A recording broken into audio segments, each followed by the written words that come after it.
자산을 늘리는 투자의 핵심은 타인의 자본을 활용하는 기술, 레버리지를 활용하는 것에서 출발하는데요. 왜 부동산을 매입함에 있어 반드시 대출을 받거나 전세를 끼는 것이 훨씬 유리하다고 하는 걸까요? 왜 대체로 모든 부자들은 부동산을 활용해 부를 축적해 나가고 있는 걸까요? 왜 요즘 현금을 반드시 부동산 같은 실물 자산으로 바꾸어 놓아야 한다고들 할까요? 여기서 오늘 드리고픈 중요한 이야기를 시작하려고 합니다.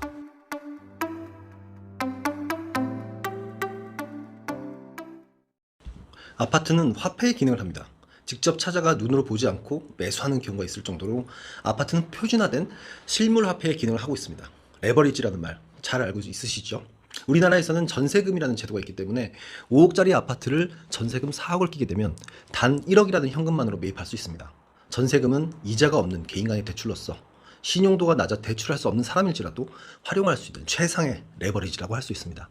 전세라는 레버리지를 활용하면 현재 가진 자본보다 훨씬 큰 자산을 매입할 수 있게 해주죠. 부의 축적에 있어 레버리지는 타인의 자본을 활용하는 일종의 기술입니다. 우리는 오랜 시간 동안 어린 시절부터 빚은 나쁜 것이다 하는 공포의 세뇌가 되어 있습니다. 이것부터 정확히 알고 벗어날 수 있어야 레버리지도 쓰던지 말던지 할 수 있습니다. 대출이라고 반드시 나쁜 것이 아니죠. 빚에는 좋은 빚과 나쁜 빚이 있습니다. 레버리지는 일종의 좋은 빚이라고 말할 수 있는데요. 먼저 자산의 정의를 먼저 알고 있어야 좋은 빚과 나쁜 빚을 구분하게 하는 레버리지의 의미를 정확히 알 수 있는 건데요. 한 가지 질문하겠습니다. 자동차는 자산일까요? 아닐까요? 차를 일종의 재산, 즉 자산의 종류라 생각한다면 그 착각부터 버리셔야 합니다. 차는 칫솔 같은 소비재나 마찬가지입니다. 비싼 칫솔이라고 할까요? 6천만 원짜리 외제차를 48개월 할부로 구입하고 그 이후에 상당한 이자와 원금을 치르고 난 다음에 4년 뒤부터는 내 자산이 되는 것 아니냐 하는 착각을 하실 수 있겠는데요. 차의 수명을 10년이라고 보자면 6천만 원짜리 외제차는 1억 상당히 질 나쁜 빚이나 다름없습니다.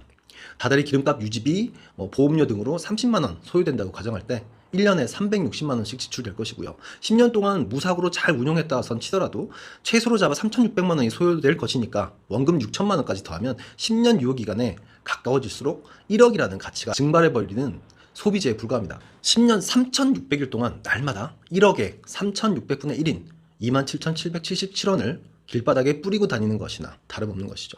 저는 누군가에게 나 이 정도 비싼 차 타는 사람이야 하는 허세를 부리는 용도 말고는 외제차에는 어떠한 기능도 없는 것이라 여기고 있습니다. 그래서 저는 항상 택시만 탑니다.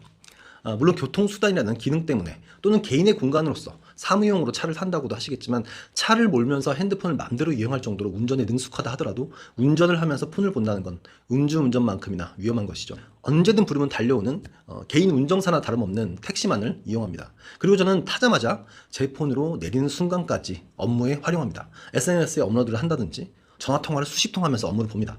물론 이건 제 시간의 가치가 시급으로 따진다 할 때 택시비보다는 월등히 높기 때문에 가능한 것이기도 합니다만요. 또는 이렇게까지 비유할 수 있겠습니다. 주택에 실거주하지 않고 월세로 살아가면서 그 자금을 다른 곳에 활용해 자산을 늘리는 방법과 동일한 것일 수도 있겠습니다. 말하자면 택시를 일종의 레버리지로 활용하고 있는 것이죠.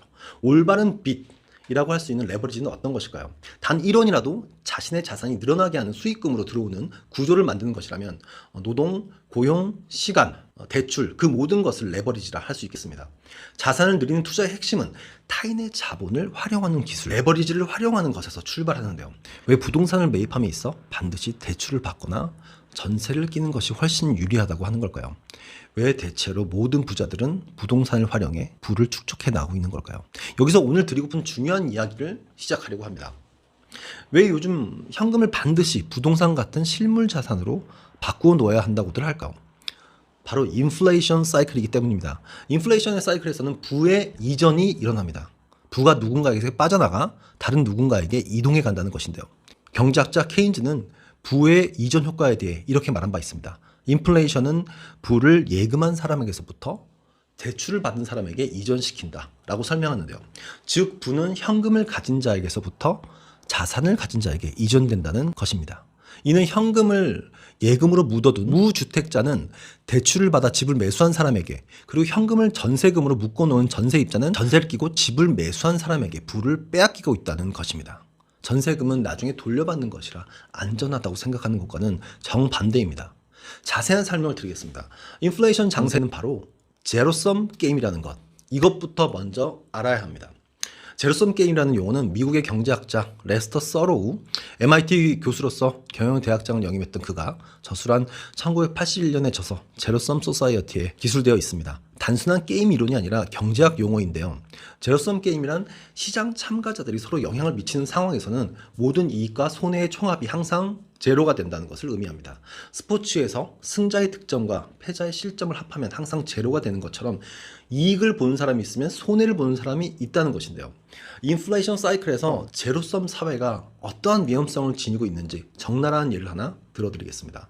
서로 친구인 A와 B가 있다고 합시다. A는 부동산이 대폭락한다는 말을 믿고 나중에 집을 사기로 하고 현재는 내 집 마련을 포기했습니다. 그리고 직장 생활로 최선을 다해 모아놓은 현금 1억을 은행에 예금해 두었습니다. 반면 B는 은행에서 1억을 대출받아 5천만 원짜리 아파트 2채를 샀습니다. 그 후 1년이 지나면서 인플레이션으로 인해 집값이 상승해서 그 아파트들이 2배 올라 1억 원씩 되어버렸습니다. 그렇다면 이제 A와 B의 자산의 상황은 어떻게 변했을까요? A는 가지고 있던 현금 1억으로 원래 아파트 2채를 살 만한 능력이 있었던 것인데요. 안 샀더랬죠. 그런데 이제 집값이 1억으로 올라버려서 은행에서 1억을 다시 현금으로 찾아도 단 한 채만을 살 수 있게 되었습니다. 그냥 시간이 1년 흘렀을 뿐인데 아파트 한 채만큼 손해를 본 것이나 다름없게 되었고요. 이는 경제학 용어로 구매력 손해, 화폐 가치의 하락이라 말할 수 있습니다. 종이 화폐의 실물 가치가 반으로 줄어든 것이죠. 인플레이션은 제로섬 게임이라고 했는데요. A가 손해를 본 아파트 한 채만큼은 어디로 가버린 걸까요? B에게 이전되어 버린 것을 알 수 있습니다. B는 은행에서 1억을 대출받아 아파트를 2채 샀었죠. 이제 가격이 인플레이션으로 인해 5천만 원에서 1억으로 올라버린 덕에 한 채를 팔아 1억을 은행에 상환하고 나면 오롯이 아무런 대출 없는 상태로 아파트 한 채를 소유할 수 있게 되었습니다. B는 자기 자본 1원도 없이 대출 한번 한 것일 뿐인데 그 대출을 다 갚고도 아파트 한 채가 생긴 이익을 보게 된 것이죠. 1억이라는 부가 이전된 것입니다. B의 이익은 A의 손해로부터 온 것이죠. 인플레이션은 패자와 승자를 가르는 제로섬 게임의 시대를 의미합니다. 인플레이션이고 나발이고 제로섬이고 나발이고 나랑 아무 상관없는 이야기라고요. 실제로는 우리가 참여하고 싶지 않다고 해서 마음대로 게임 밖에서 구경만 할 수 있는 그런 이야기가 아닙니다. 주식시장이라면 주식 안 사면 그만이고 있던 주식 팔아치워버리면 바로 그 시장에서 탈출해 나올 수 있는 것이지만요. 부동산 시장, 매매, 전월세 시장에서 이탈할 수 있는 것은 오직 노숙자만이 가능한 것입니다. 집은 말 그대로 의식주 중에 하나입니다. 먹지 않으면 살아갈 수 없고 세상 밖에 발가벗고 다닐 수 없듯이 죽어라는 것을 하지 않고는 살아갈 수 없는 것이죠.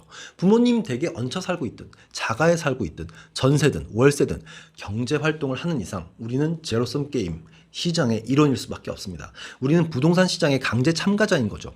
필연적으로 제로섬 게임의 플레이어인 것이고요. 제로섬 게임에서 승리자 또는 패배자밖에 없습니다. 이제 케인즈의 이론, 인플레이션은 현금을 저축한 사람으로부터 대출로 자산을 구입한 사람에게 부를 이전시킨다는 말의 의미를 이해하게 되셨으리라 생각합니다. 이렇듯 인플레이션은 치명적인 위험성을 내포하고 있습니다. 인플레이션 시장에서의 승리자는 대출로 자산을 구입한 자이고 현금 저축자와 현금을 전세금으로 묻어둔 전세입자는 패배자가 되는 것이죠. 전세입자는 그 전세금을 끼고 집을 매수한 사람에게 이자 한 푼 없는 사적인 대출을 제공해 주는 것과 같습니다. 전세금은 보존되어서 원금에 손해가 없다. 이런 착각에서 반드시 벗어나야 됩니다. 이제 인플레이션이 가파르게 진행되면 현금의 실물 가치와 구매력은 더욱 급작스럽게 떨어지게 될 것은 분명하고요. 공간 디자이너로서 시공을 통해 그 결과물을 소비시킴으로써 회사를 운영하고 있는 저 또한 요즘 들어 크게 체감하고 있는데요. 거래처로부터 원자재 단가 상승 안내를 받고 있고요. 앞으로 다시 또 오른다는 이야기를 듣습니다. 이제 인건비 올리겠다는 협력업체 사장님들의 말을 계속 듣고 있습니다. 이는 어쩌면 우리의 자산은 가만히 있기만 해도 실제로는 지속적으로 줄어들고 있다는 의미와 별반 다름없어 보입니다. 누군가 자산을 활용해 계속 부를 쌓아가는 승리자로 만들어주는 사람이 금융 문맹자였기 때문에 현재 아무런 행동도 취하지 않았던 바로 우리 자신이 될지도 모릅니다. 가만히 있으면 패배자가 되는 현실인 것이죠. 이는 분명한 인플레이션 게임의 법칙입니다. 자신을 승리자로 만들고 싶으신가요? 아니면 그냥 패배자로 남으실 건가요? 부자가 되고 싶으신가요? 가난한 사람이 되고 싶으신가요? 이 게임에서는 이익도 손해도 없는 중간은 없습니다. 승자 아니면 패자죠. 이제 곧 부자로 올라가는 사다리가 모조리 사라져버리는 인플레이션이 더욱 가파르게 진행될 것으로 판단됩니다. 이제 무엇을 하실 건가요? 혹시 주택을 하나 보유하고 계신가요? 난 집 한 채 있으니까 안심인 건가요? 1주택자는 그냥 방어한 것에 불과합니다. 아무런 발전 없이 위험을 방어한 것이죠. 그냥 해지한 것에 불과합니다. 6억이었던 집이 9억 되어서 기쁘신가요? 이제 그 돈으로 여행 다니고 외제차 한 대 사면 되겠다 싶으신가요? 그렇게 내 삶이 더 풍족해진 것일까요? 그냥 깔고 앉아 있으면 아무런 소용이 없는 것이죠. 어디에도 활용할 수 없는 겁니다. 인플레이션의 사이클을 겪고 나면 우리나라에만 있던 전세라는 제도는 완전히 사라지게 될 것입니다. 맞벌이 부부 한 사람의 월급을 온전히 월세로 바쳐야 하는 시대가 오는 것이죠. 우리는 지금 어떤 선택을 해야 할까요? 우리는 지금 어떤 행동을 해야 할까요? 긴 영상 들어주셔서 감사합니다. 공간을 파는 남자, 공파남이었습니다.